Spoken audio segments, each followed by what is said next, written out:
ম্যাচের শুরু থেকেই আক্রমণাত্মক ফুটবল খেলতে থাকে তিনবারের চ্যাম্পিয়ন উত্তর কোরিয়া। তবে প্রথমার্ধের বেশিরভাগ সময়ই দৃঢ়তা আর দারুণ গোলকিপিংয়ে দলকে ম্যাচে রাখেন বাংলাদেশের গোলরক্ষক মিলি আক্তার।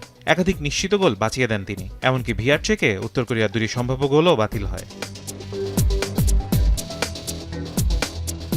তবে বিরতির ঠিক আগ মুহূর্তে ভেঙে পড়ে বাংলাদেশের রক্ষণ। প্রথমার্ধের যোগ করার সময় পেনাল্টি থেকে গোল করে উত্তর কোরিয়াকে এগিয়ে দেন মিয়ং ইও জং। তার 2 মিনিট পরেই কিম কিয়ং ইয়ং এর কনাকুনি শটে ব্যবধান হয় 2-0।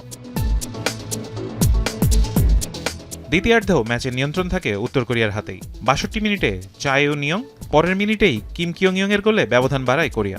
যোগ করার সময়ে কিম হায়ে ইয়ং এর হেডে 5-0 গোলের বড় জয় নিশ্চিত করে উত্তর কোরিয়া।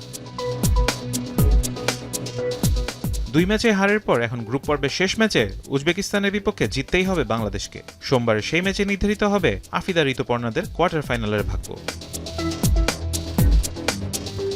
ফারহান ইহসান, এখন।